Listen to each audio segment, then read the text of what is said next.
메리 크리스마스. 아니, 여기만 쳐다보지 말고 앞뒤 옆에 같이 메리 크리스마스. 예. 그 목자들에게 천사가 일러 말하기를 무서워 말라. 너에게 큰 기쁨의 좋은 소식을 전하라. 오늘 다윗의 동네에 너희를 위하여 구수가 나셨으니 곧 그리스도 주시니라. 큰 기쁨의 좋은 소식, 굿뉴스예요. 그것도 큰 기쁨, 최고의 뉴스예요. 여러분, 우리가 뉴스를 보면 사실 굿뉴스보다 새드 뉴스가 많아. 죄송해요, 새도 슬픈 뉴스가 많다고요. 진짜 그래요. 뭐 좀 기쁜 뉴스보다 마음이 좀 언짢은 뉴스가 많아요. 너무 많아요. 어쩌면 세상에는 이런 슬픔이, 고통이 가득한 세상이에요. 시편 90편 10절에도 보니까 인생의 여수가 70이고 강건은 80인데 그 인생이 자랑한들 그 자랑이 수고와 슬픔뿐이라.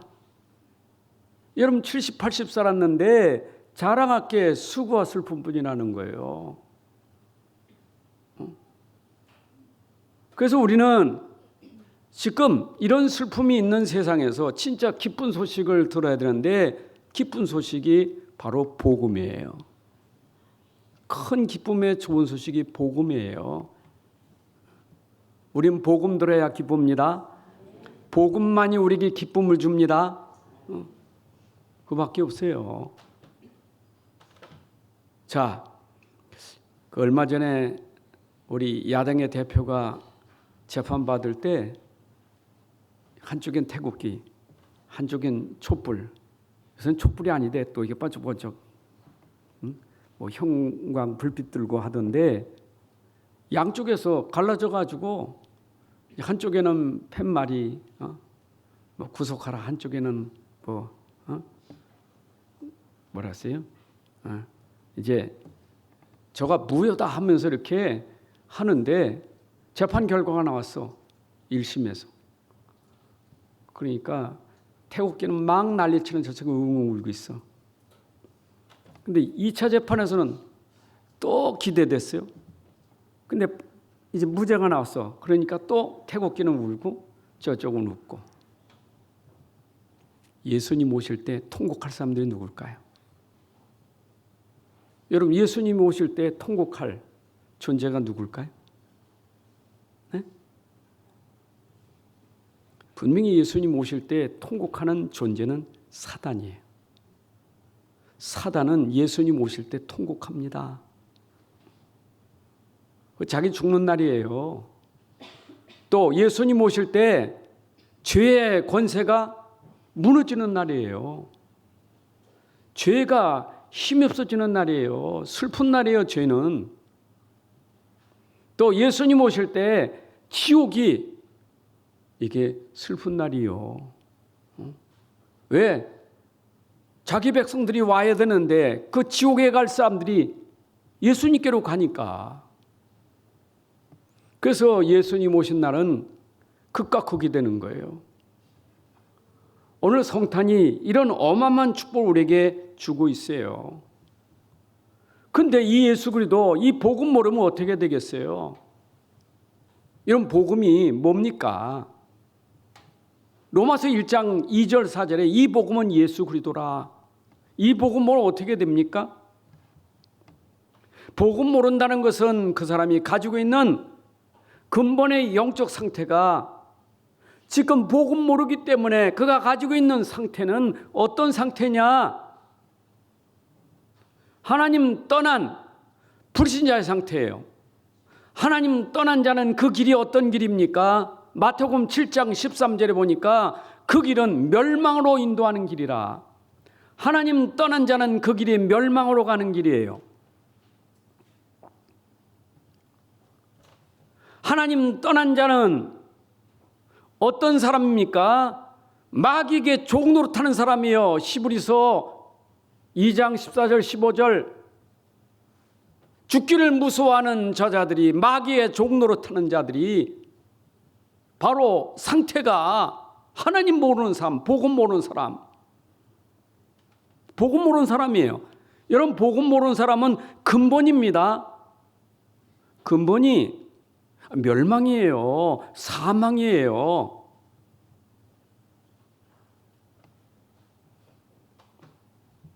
결국 복음 모르면 인생은 실패할 수밖에 없어요. 인생이 실패예요. 여러분, 유대인들이 육신적으로는 성공 인생이잖아요. 얼마나 노벨상 받은 사람이 많이 나왔습니까?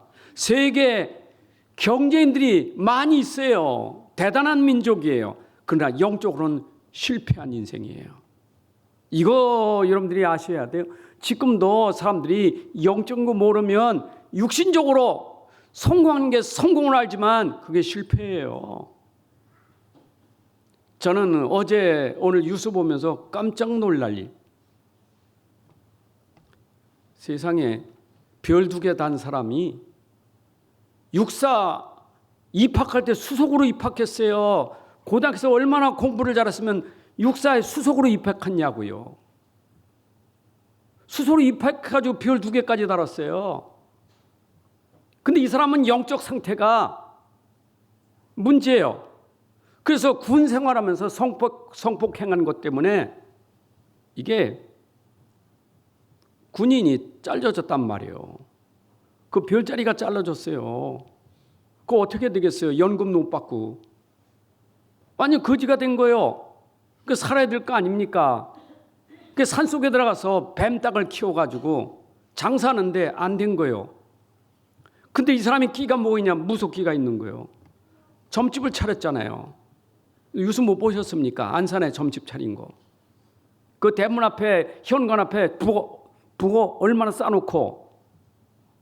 근데 이 사람이 점집을 하다 보니까 점쟁이 얼마나 많이 소통됩니까? 대한민국의 유명한 점쟁이 알 거 아니요. 군산까지 내려간 거예요. 유명한 점쟁이 찾으러. 이 사람하고 소통된 거예요. 12월 3일 날짜까지 가르쳐 준 거예요. 그날 해야 성공한다고. 점쟁이 말 듣고. 여러분, 이렇게 점쟁이 말 듣다가 낭패당한 사람 아닙니까?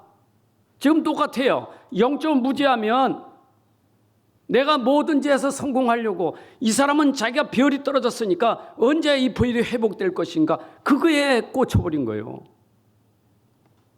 여러분, 인생이 무지하면 이래요. 그런데 지금도 사람들은 모르니까 수석이 되고 좋은 학교 가고 내가 별 달면 성공 인생인 줄 알아요. 이게 사람들이 착각하는 거예요. 여러분, 성공을 잘 하셔야 돼요. 뭐가 성공입니까? 지금도 그 세상은 그래서 복음 아닌 거 자꾸 하다 보면 이게 자꾸 틀린 길, 다른 길로 가는 거예요. 여러분, 성경에서 복음 모르고 다른 길로, 틀린 길로 가다 망한 사람들, 우리에게 대표적인 민족으로 설명하는 것이 이스라엘이에요. 이스라엘 보십시오. 그들은 복음 놓쳤어. 그리고 다른 길로 간 거예요. 그래서 그들이 망한 것이 성경에 기록돼서 우리에게 거울로, 본으로, 교훈으로 주신 거예요. 여러분, 고린도 10장에 보게 되면 이스라엘 왜 망했느냐?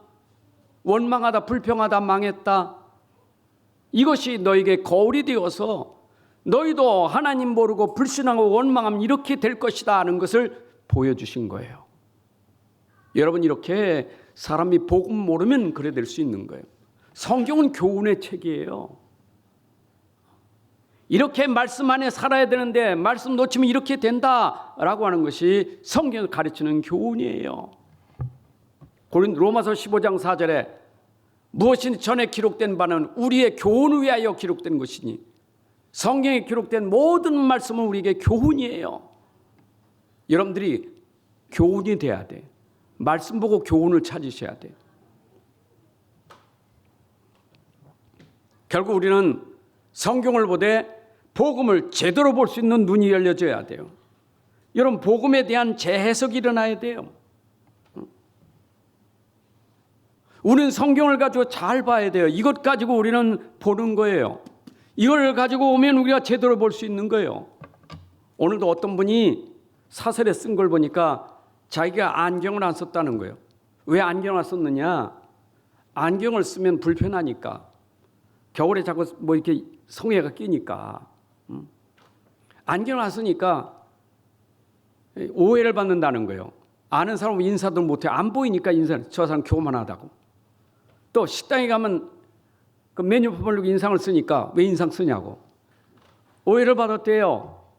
그래서 어느 날 자기가 안경을 쓰는 순간 세상에 이렇게 밝을 수가 있나. 안경 쓰는 순간 보는 게 달라진 거예요. 그건 육신의 안경이고 우리가 성경을 통해서 진짜 복음으로 안경을 쓰면 여러분 보는 게 달라집니다. 문제를 보는 그 문제 보는 눈이 달라져요. 이게 복음의 안경이에요. 오늘 우리는 삶 속에서 일어나고 있는 현실의 문제들, 여러분 사건 문제 등등 여러 가지 우리가 볼 때마다 성경 속에서 복음을 가지고 와야 진짜가 보이는 거예요. 그렇잖아요. 여러분 세상 보면 문제도 아닌 걸 문제로 자꾸 말해요. 왜? 성경을 모르니까, 복음 모르니까 문제 아닌 걸 문제로 자꾸 말하니까 문제가 더 커지는 거예요. 성경은 우리에게 복음을 통해서 문제가, 이게 진짜 문제가 뭔지를 가르쳐 주는 게 성경이에요. 여러분 답도 진짜 문제가 있어야 답이 되는 거지, 문제도 아닌 것은 답도 안 되는 거예요. 그 성경에서 말하는 근본은 뭐냐? 진짜 문제가 뭐고 그 문제의 답이 뭔지를 가르쳐 주는 것이 성경이에요. 그래서 복음이 있어야 되는 거예요. 여러분 어떻게 내가 문제 있는지 어떻게 압니까? 그게 율법이에요. 율법은 내가 문제 있는 것을 가르쳐 주는 거울이에요. 그래서 성경의 기능은 율법을 통하여 나는 죄인이로구나, 이 땅에 의인 없나니 하나도 없다, 모든 사람이 다 죄인이로구나, 율법으로 말미암아 아무도 벗어날 수 없는 죄 가운데 있는 거예요. 로마서 3장 9절에 모든 사람이 죄 아래 있나니 의인 없나니 하나도 없다. 로마서 3장 19절에 보니까 모든 사람이 율법 아래, 하나님의 심판 아래에 있다 그랬어요. 이것이 오늘 우리들이 가지고 있는 문제예요. 이런 복음 없으면 벗어날 수 없는 율법, 벗어날 수 없는 심판 아래, 벗어날 수 없는 죄 아래 어떻게 벗어납니까? 벗어나게 하는 길은 답, 복음이에요. 복음만이 여러분들 벗어나게 만드는 거예요. 맞죠? 여러분 그래서 우리가 지금도 사람들은 자꾸 사실이라고 말하는데 그 사실은 맞아요, 사실이요. 그러나 사실 속에 진실이 없어요. 진실 속에 진짜 영적 사실은 못 봐요. 여러분 세상에 아무리 훌륭한 유수고 아무리 훌륭한 신문 기자가 써도요, 이분들이 영적인 사실을 모르면 그게 사실이라고 말하지만 실제는 영적인 사실을 모르면 그것도 문제예요. 우리는 중요한 것이 영적인 사실을 봐야 돼요. 성경 가지고요. 여러분 그래서 우리가 복음을 안다는 게 얼마나 중요한지 압니까? 자, 이 복음을 안다는 것은 모든 것을 보는 거예요. 모든 것을 회복하는 게 복음이에요. 지금 염두에 들으실 때 귀로 듣지만 귀로 듣는 것보다 더 중요한 것은 여러분 하나님의 음성을 들으셔야 돼요. 지금 하나님의 음성은 영이에요. 사람의 목소리가 아니요 하나님의 음성이지. 우리를 살리는 거는요 육이 아니에요. 여러분 영이지. 여러분 하나님의 음성 말씀을 들어야 돼요. 말씀의 내용이 뭡니까? 말씀의 핵심이 뭡니까? 복음이에요. 우린 복음 들어야 살아요. 복음 들어야 살아요. 여러분 복음으로 살아나고 그 다음 얘기해요. 죽은 사람이 무슨 얘기를 합니까? 사는 게 시급하지. 내가 빠져나오는 게 시급하지. 죄 아래, 율법 아래 심판에 있는 사람이 빠져나오는 게 시급하지. 해방되는 게 시급하잖아요. 해방되고 말해야지. 물속에 빠진 사람 건져놓고 말해야 되지. 안 그래요? 교회에 지금 급한 게 뭡니까? 여러분 구원받는 게 급한 거예요. 복음 알아야 구원되는 거예요. 복음 모르면 구원도 없어요. 그리스도 모르면 진짜 구원 안 되는 거예요. 진짜입니다. 여러분 그리스도 모르면 진짜 구원 모르는 거예요. 희미한 거예요. 알긴 한데 희미해요. 다시 말씀드립니다. 복음은 예수가 그리스도예요. 그리스도의 일은 근본을 해결하는 거예요.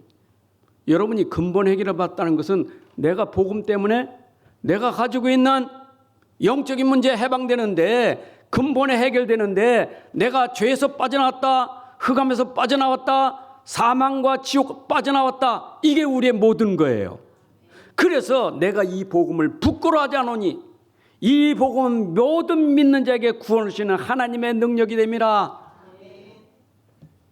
여러분, 그래서 저는 이 복음이 처음부터 하나님이 주신 복음인데, 창세기 3장 15절에 그 복음 주심으로 말미암아 아무도 빠져나올 수 없는 창세기 3장 문제가 꺾어진 것이 복음이에요.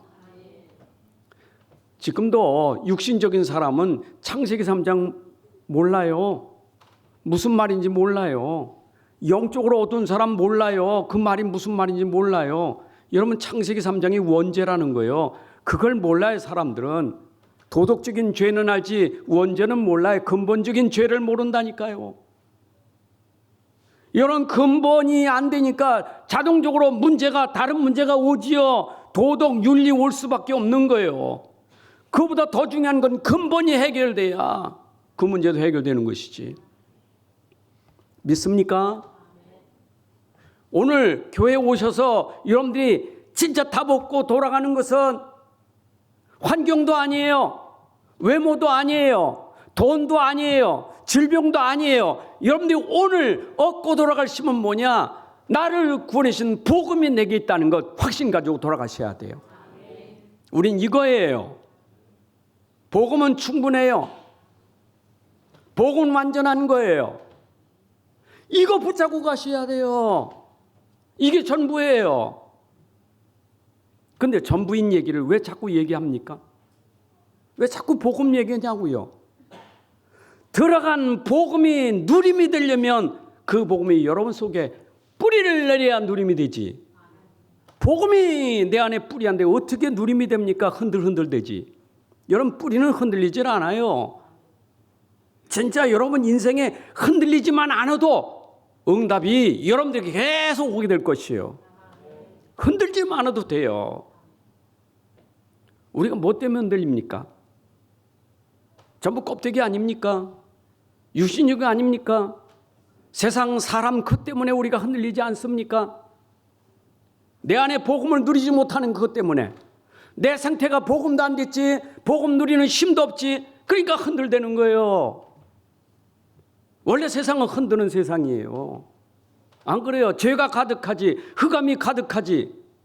그렇잖아요. 세상의 문화가 지금도 사람을 다 무너뜨리고 있는데 내가 거기서 복음 안 돼 보세요. 내가 무슨 특별한 사람이라고 같이 무너지는 거예요. 여러분들은 진짜 복음 되면 절대 무너지지 않는 사람 되어야 돼요. 아멘. 옆 사람 볼 것도 없어요. 그렇잖아요. 여러분 가족 볼 것도 없어요. 교회 볼 것도 없어요. 내가 중요한 거예요. 내가 살아야 살지. 자기는 안 되면서 살린다고 한다고요? 착각하지 마세요. 내가 살아야 증인되는 거예요. 그렇잖아요. 오늘도 자꾸 내가 무너져. 가족 때문에 무너지고, 교회 때문에 무너지고, 삶 때문에 무너지고, 그게 지금 흔들대는 거예요. 여러분 아무리 오래도 흔들리지 않는 견고한 자, 누리는 자 누리시기 바랍니다. 여러분 보세요. 사복음서에 제일 먼저 쓴 책이 마가복음이에요. 마태, 마가, 누가, 요한복음 중에 제일 먼저 쓴 책이 마가복음이에요. 마가복음 1장 1절에 뭐라고 말했습니까? 마가복음 1장 1절 하나님의 아들 예수 그리스도의 복음의 시작이라. 복음의 시작이 누구라고요? 하나님의 아들 예수 그리스도가 복음의 시작이라. 여러분들의 시작은 복음으로 시작돼야 돼요. 그 시작이 뭐냐? 하나님의 아들 예수 그리스도가 시작이에요. 그러니까 마태, 마가, 누가, 요한복음은 그 시작으로 전부 보여주는 증거 아닙니까? 복음이 어떤 것인지, 그리스도가 어떤 것인지 보여지잖아요. 저는요 사복음서를 볼 때마다 그 복음이 얼마나 진짜 대단하고 얼마나 멋있고 얼마나 훌륭한지 이 복음의 맛을 사복음서 읽을 때마다 누리는 거예요. 보세요. 그냥 예수님 그분 자체가 복음인데 그분이 움직이는 곳마다, 그분이 말씀하시는 곳마다, 그분이 행하는 곳마다 보세요. 어떤 일이 일어났는가? 그분 앞에 문제 있습니까?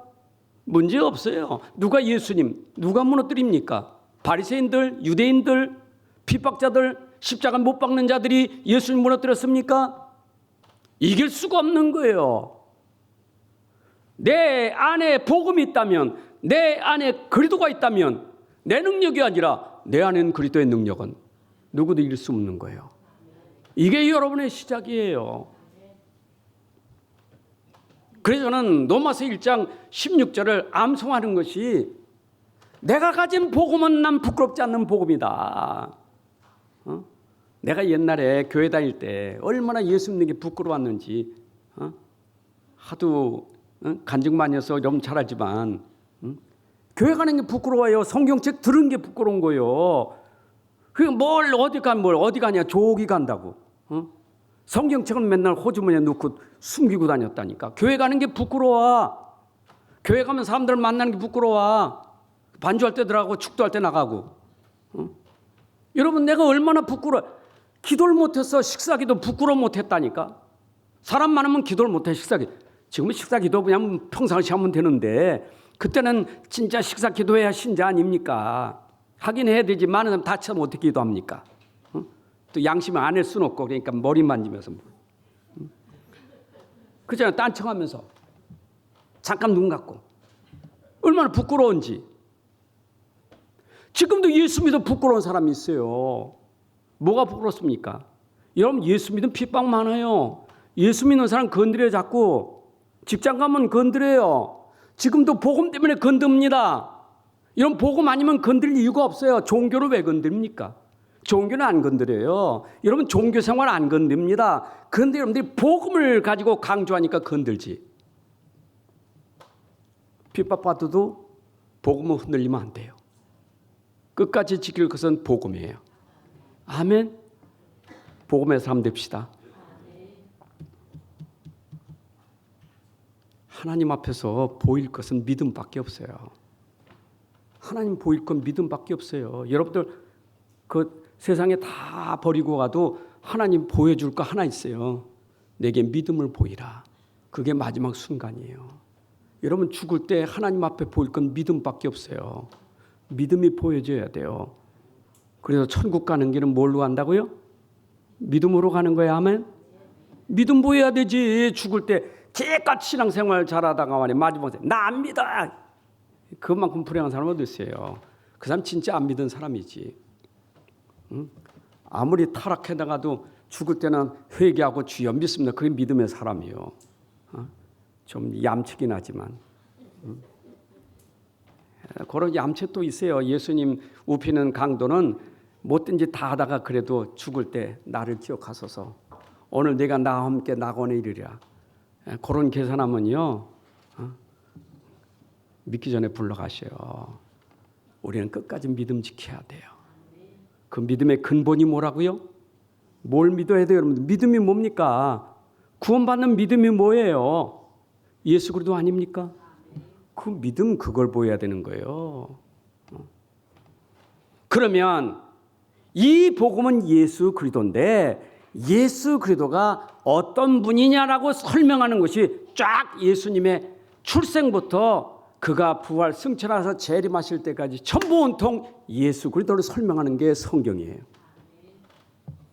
자, 예수 그리스도 동정녀 탄생하심이 복음이에요. 여러분 처녀의 몸에서 잉태한 게 복음이에요. 아니 창세기 3장 15절에 뭐라고 말했어요? 예? 여자의 후손이 분명히 여자 나오죠. 여자의 후손이랬죠. 자, 여자인데 어떤 여자예요? 이사야 7장 14절에 보라 처녀가 잉태의 아들 나리니 여자는 여자예요. 근데 그냥 여자가 아니라 처녀지. 마태복음 1장 18절에 그 처녀가 누구라고요? 누구예요? 마리아. 결혼했어요? 안 했어요? 동정녀예요, 동정녀. 이거 복음이에요. 여러분, 이것을 우리가 믿는다는 게 쉽지 않아요. 말도 안 되지 어떻게 처녀가 아기를 낳습니까? 이 자체부터 부정이 되는 거예요. 불신앙이 되는 거예요. 이 자체부터 못 믿는다니까. 말도 안 되는 소리. 복음은 말도 안 되는 소리요. 그 뒤에 쫙 나오는 게 말도 안 되는 소리가 쫙 나오는 거예요. 그래서 믿어야 돼, 믿어야 돼. 사람은 못해도 하나님은 할 수 있어요? 여러분, 사라가 나이가 많아 늙었는데 네가 아이를 잉태해 낳을 것이라고 1년 전에 가르쳐줬는데 믿었어요, 안 믿었어요? 안 믿었지요. 내가 늙어서 지금 경수가 다 끊어지는데 무슨 내가 아이를 갖느냐고 이랬다니까요. 근데 분명히 하나님은 나 주신다고 얘기했거든요. 주신다고. 여러분, 절대 불가능도 하나님 말씀은 돼요. 처녀가 잉태해 나를 아들을 낳아야 그게 복음이 되는 거예요. 복음. 그런데 처녀가 잉태해 아들을 낳은 그 이름이 예수인데, 예수는 마태복음 1장 21절에 아들을 낳으리니 이름을 예수라라. 이름을 누구라고요? 예수라라. 근데 그 예수는 누구냐? 그가 자기 백성을 그들의 죄에서 구원할 자심이라. 이름은 예수고 구원할 자예요. 이 그리스도예요. 예수는 구원할 자, 그리스도시다 그 말이에요. 아들을 낳으리니 예수를 이름을 예수라라. 예수는 누구? 자기 백성을 죄에서 구원할 자이다.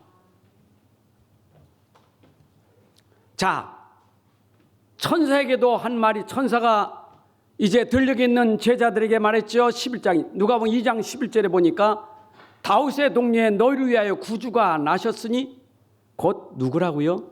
그리스도 주시니라. 그분은 구세주인데 그분이 누구냐? 그리스도시라.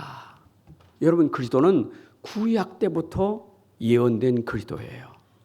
창세기 3장 15절부터 약속하신 그리스도예요. 그게 헬라어로 그리스도고 히브리어로는 메시아예요.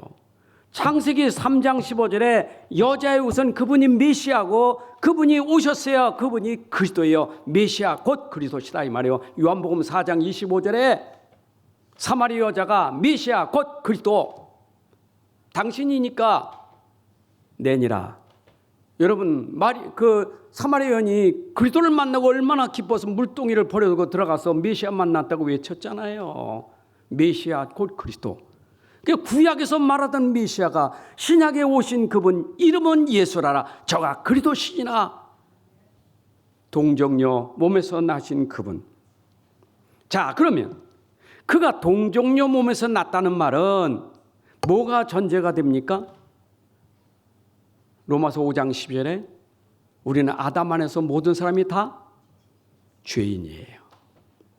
죄가 왕노릇하던 자들이에요. 아담 안에서 내가 죄 짓지 않았는데 아담 안에서 아담의 후손인 연고로 말미암아 나 죄와 상관없이 우리는 모두가 다 죄가 왕노릇하는 죄 아래에 있는 그런 사람이었었어요. 그러면 이 죄를 어떻게 해결하느냐고. 여러분, 하나님은 사랑의 하나님이요.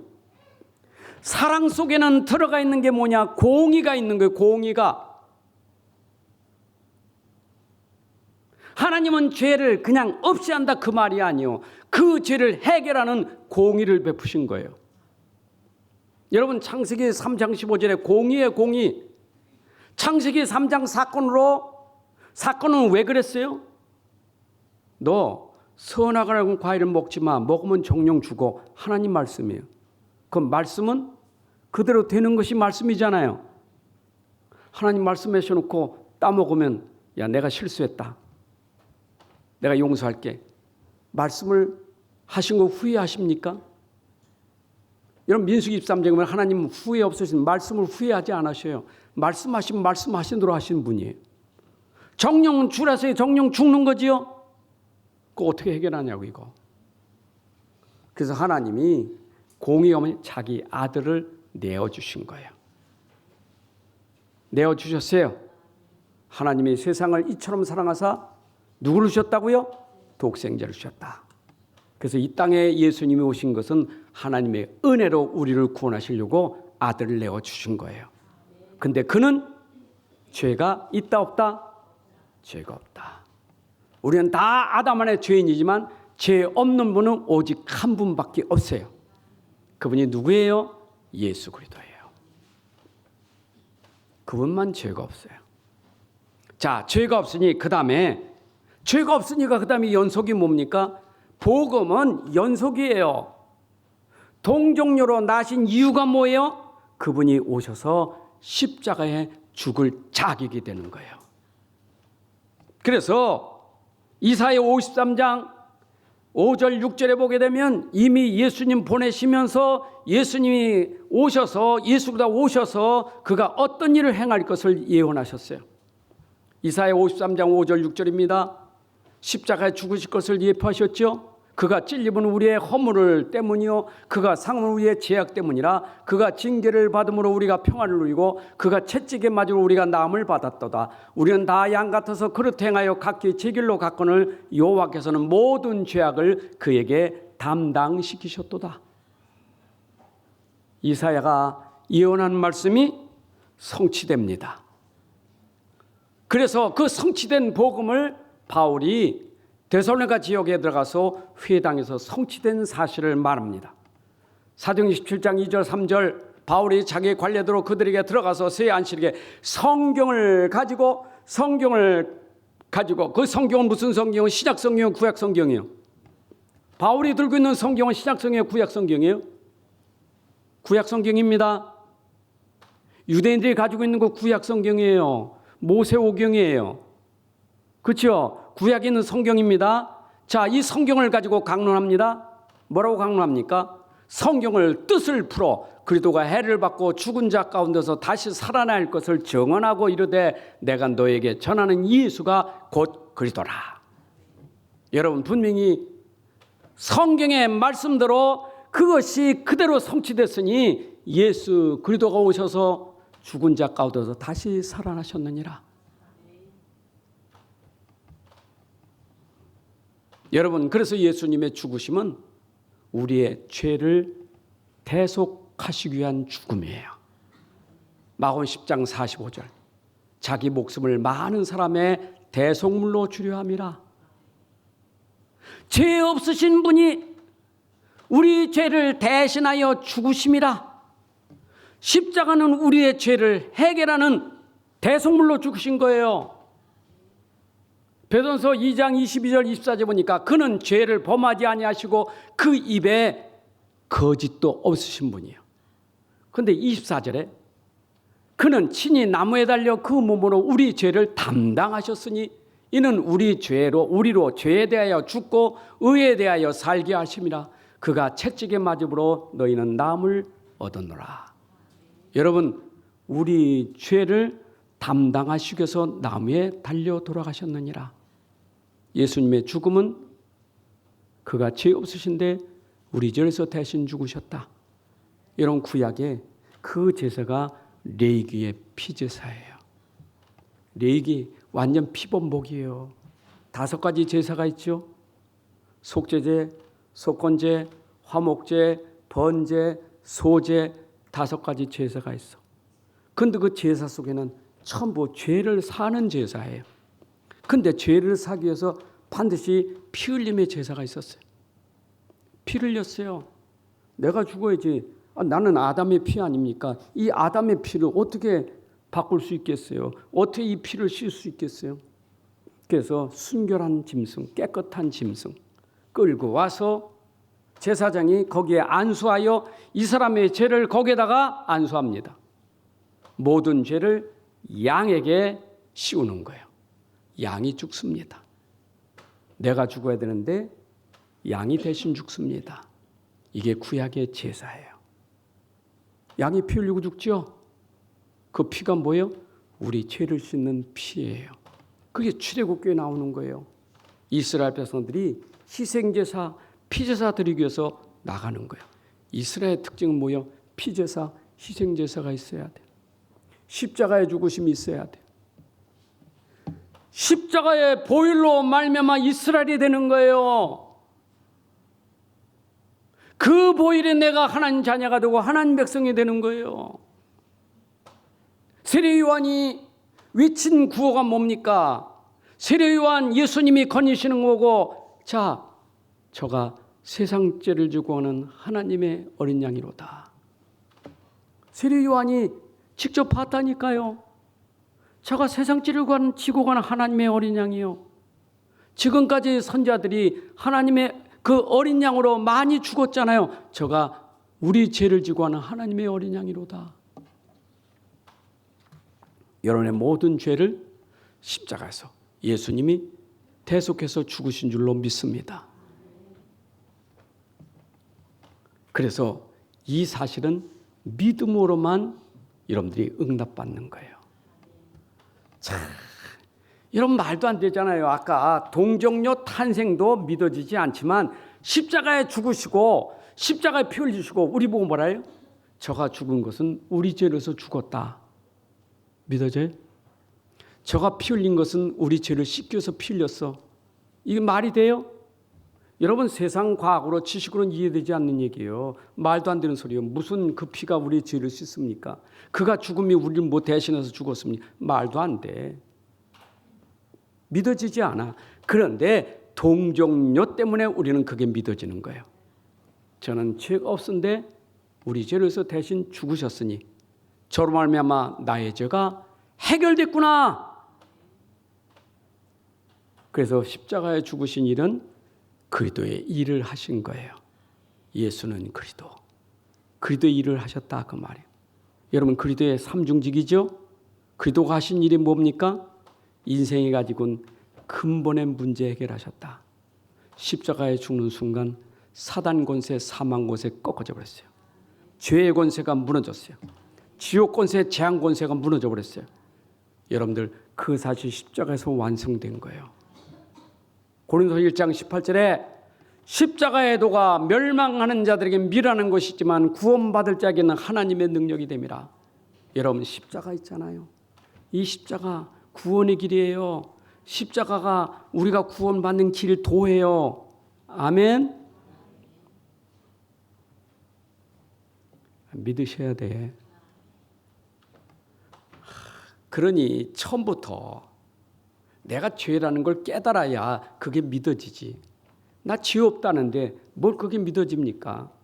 나하고 상관없어. 내가 죄 있는 걸 알아야 그 죄를 해결할 수 있는 그 비밀을 알고 믿음이 되지. 그래서 율법이라는 게 나오는 거예요.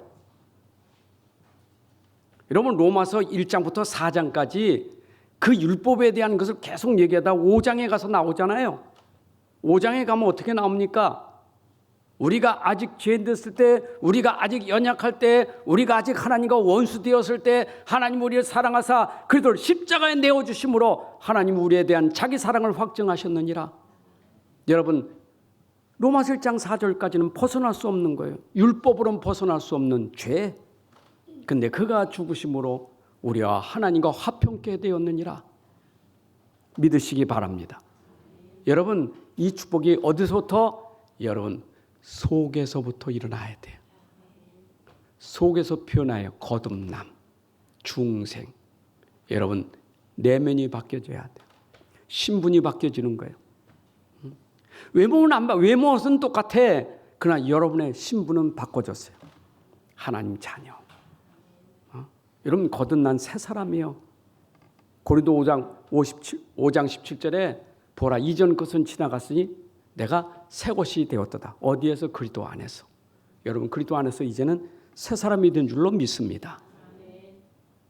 새 사람이에요? 헌 사람 아니에요? 새 사람이지. 여러분, 새로운 피조물이에요. 내가 이전까지 예수 믿기 전까지는 옛사람이에요. 그런데 예수 믿는 순간 난 새 사람이 된 거예요. 뭐 때문에? 내 안에 생명이 들어와서 새 사람이 된 거예요. 이게 우리가 받은 축복이에요.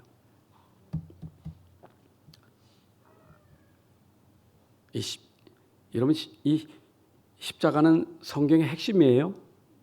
동정녀가 죽으신 건 십자가 때문에 그렇게 동정녀로 오신 거예요.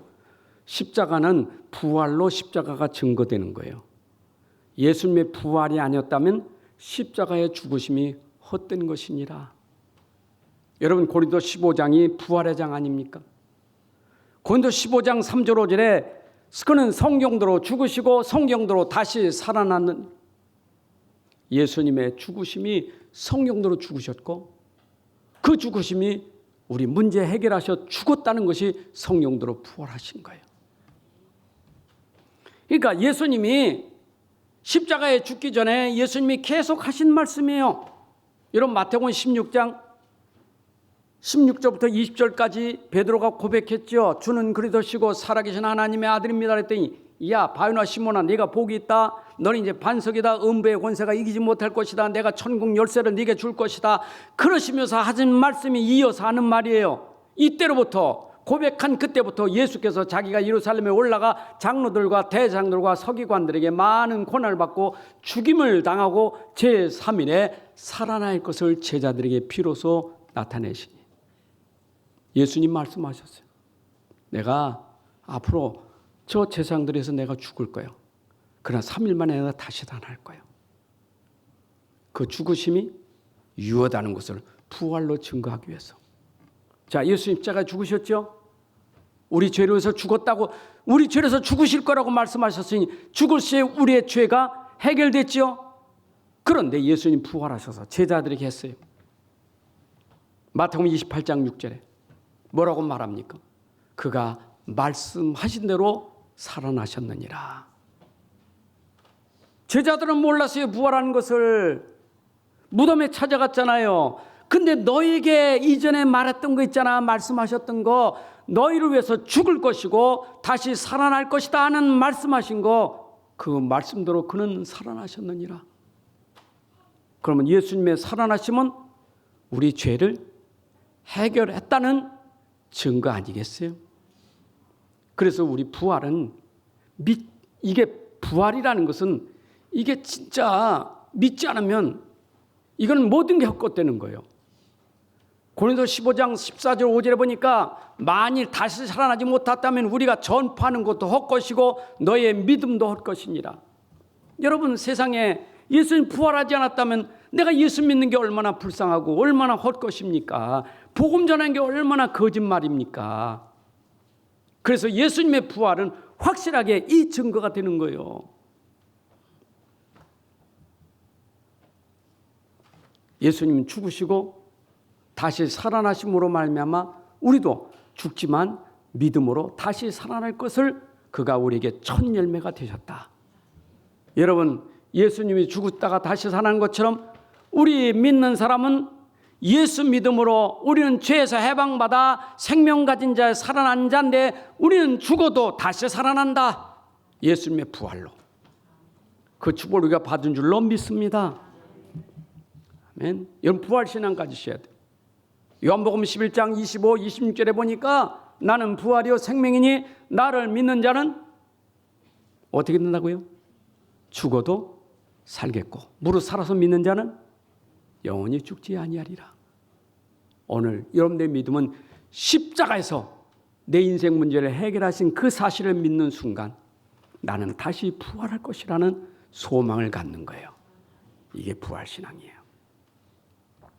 여러분, 예수님 부활하시고 제자들에게 준 메시지가 뭡니까? 부활하시고 예수님 부활하셔서 이제 가시면서 약속하신 메시지가 뭐예요? 너희는 가서 모든 민족으로 제자를 삼으라. 만민에게 복음을 전파하라. 누가복음 20장 27절 보니까 모든 민족에게 복음을 전파하라. 땅끝까지 증인되리라. 예수님 부활하셔서 제자들에게 준 메시지가 우리가 받은 미션이에요. 왜냐? 예수님 부활하고 승천하시면서 우리에게 남겨주신 메시지예요. 그러니까 앞에서부터 예수님이 오셔서 성탄하셔서 죄 없으신 분이 죄를 대신해 죽으시고 부활하신 그분이 가시면서 우리에게 보내신 성령으로 말미암아 그 성령으로 너는 땅끝까지 증인되리라. 언제까지? 주님 오실 때까지. 주님 승천하시면서 하신 말씀이에요. 여러분 사도행전 1장 9절부터 11절에 승천하시기 직전에 예수님이 하신 말씀 아닙니까? 감람산에서 얘기했잖아요. 너희가 예루살렘부터 유대 사마리아 땅까지 내 증인이 되리라 하시고 바로 이어서 이 말씀을 마치시고 그들이 보는데 올려져 가시니 그들이 구름이 그를 가리어 보이지 않게 하더라. 올라가실 때 제자들이 자세히 하늘을 쳐다보고 있는데 신호주분 두 사람이 그의 곁에 서서 이르되 갈릴 사람들아 어찌하여 서서 하늘을 쳐다보느냐. 너희 가운데 하늘로 올려주신 이 예수는 하늘로 가심을 본 그대로 오시리라. 그럼 예수님이 승천하셨다? 요한복음 14, 15, 16장에 예수님은 늘 얘기하셨어요. 내가 가는 것이 너에게 유익하니, 내가 가는 것이 너에게 유익한 것은 너에게 다른 보혜사 성령을 보낼 것이니 그 성령은 내가 한 일보다 더 큰 일을 할 것이다. 예수님은 공생의 3년에 갈릴리 주변이잖아요. 유대 지방이잖아요. 예수님 만난 사람만 그거 보고 체험하잖아요. 근데 예수님 가신 이후에 누구든지 믿는 자는 다 성령을 통해서 예수님이 한 사역을 할 수 있다 이 말이에요. 예수님은 제한된 사역이죠. 육신의 몸을 입고 우리는 육신이 없지만 성령 때문에 우리는 땅끝까지 정리될 수 있는 축복을 받은 사람이에요. 자, 그래서 예수님이 승천하실 때 그는 어디에 계시냐? 보좌에 계신 분이다. 여러분 승천하셔 지금도 보좌에 계신 주님이셔요. 부활하셔서 사라지고 없으신 분이 아니라 부활하셔서 하늘 보좌 우편에 계세요. 스데반 집사님이 돌에 맞아 죽을 때 예수님이 보좌에 서신 것을 보았다. 사도행전 7장 56절에 하늘이 열리고 인자가 하나님 우편에 서신 것을 보았다. 부활하신 주님이 보좌 우편에 서신 것을 보았다. 분명히 주님 부활하셔서 지금 보좌 우편에 계신 줄로 믿습니다. 여러분 요한계시록 1장에 보게 되면 특별히 보좌에 계신 주님에 대한 얘기가 나오는데 1장 20절에 보니까 내가 본 것은 네가 본 것, 세례 이건 뭡니까? 사도 요한이 본 것은 네 오른손에 7별 비밀과 7 금초대라. 7별이 뭡니까? 교회의 사자요. 7초대는 뭐냐? 7교회. 여러분 지금도 보좌에 계신 주님이 교회와 주의 사자를 붙들고 지금도 교회를 움직이고 계신 거예요. 그게 바로 예언계시록의 7교회, 라오디게아 교회, 이 마지막 시대의 교회, 지금도 주님이 보좌에서 주의 종을 붙들고 교회를 붙들고 지금도 이 땅을 움직이면서 세계복음 하시는 거예요. 주님의 보좌의 사역이에요. 여러분 그런 의미에서 교회가 주님의 손에 붙들린 교회예요. 여러분 교회를 함부로 보면 안 돼요. 이 교회는 주님이 보시는 교회예요. 주님이 붙잡고 있는 교회예요. 아멘. 교회가 왜 이래가 아니라 사람이 왜 이래야 돼요. 넌 말 잘하셔야 돼요. 교회가 왜 이래 그러지 말고 사람이 왜 이래 이게 답이지. 교회는 문제 없어요. 사람이 문제지. 맞아요? 그 말 실수하면 하나님 앞에 그거 안 돼요. 교회는 주님의 몸이에요. 그리스도의 몸은 문제 없어요. 그렇죠? 그래서 우리가 이 교회를 누가 붙잡고 있다고요? 주께서 보좌에서 붙잡고 계시다.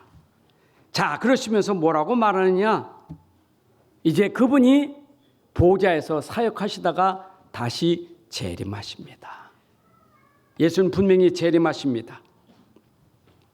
여러분 요한복음 14장 1절 2절도 분명히 말했죠. 너는 마음에 근심하지 말고 하나님이 또 나를 믿으라. 내가 가면 너희가 있을 것을 예배하고 너희를 데려올 것이다. 주님 분명히 우리를 데려올 것이요. 영접하러 올 것이에요. 데살로니가 4장 13절 16절에 보니까 주께서 호령과 천상의 소리와 하나님 나팔 소리와 친히 하늘로부터 강림하시리니 분명히 주님은 재림하십니다.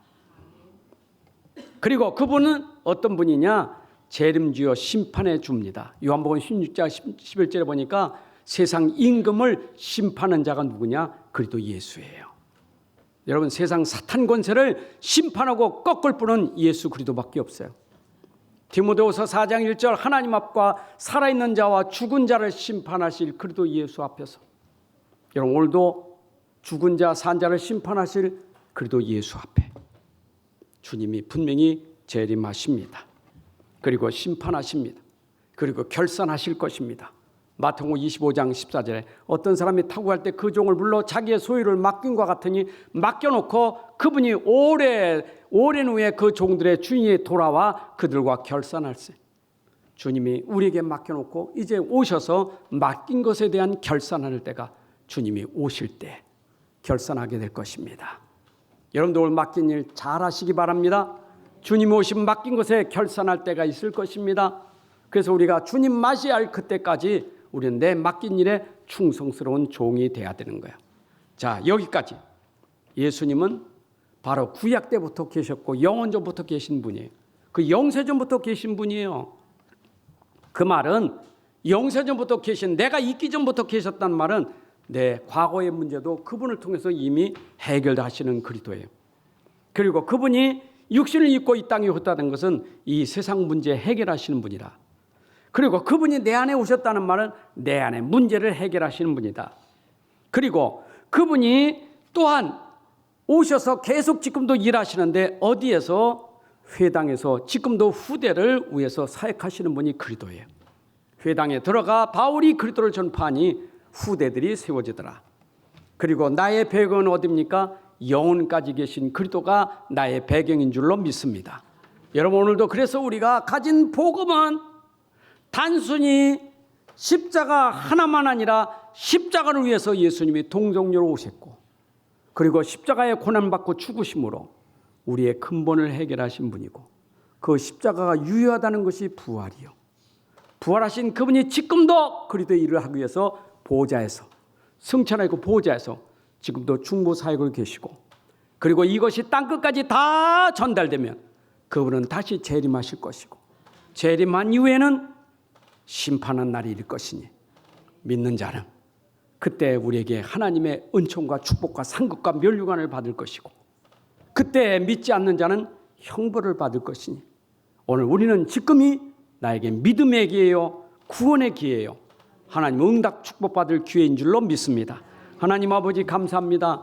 오늘도 복음이 내 안에 완전 복음 오직 복음 되게 하셔서 복음으로 견고한 자 흔들리지 않는 자 복음으로 능력 있는 자가 되게 하셔서 이 복음으로 이 땅에 증인되는 삶이 되게 하여 주옵소서. 십자가의 복음이 우리 인생 문제를 완벽하게 해결하셨는데 부활의 주님이 지금도 성령으로 우리와 함께 계셔서 이 복음을 증거하고 전달하게 하심을 감사합니다. 오늘도 복음이 전달된 현장 속에 복음의 능력으로 하나님 나라가 임하게 하시고 흑암, 재앙, 저주 권세가 무너지게 하시고 하나님의 최고 영광 받을 현장이 되게 하여 주옵소서. 주 예수 그리스도의 이름으로 기도합나이다. 아멘. 이제는 우리 주 예수 그리스도의 은혜와 아버지 하나님의 크신 사랑과 성령의 인도 역사 충만하심이 오늘 함께 예배하는 주의 자녀들 머리 위에 가정 위에 산업 속의 후대들 위에 이제부터 영원까지 함께할지어다. 아멘.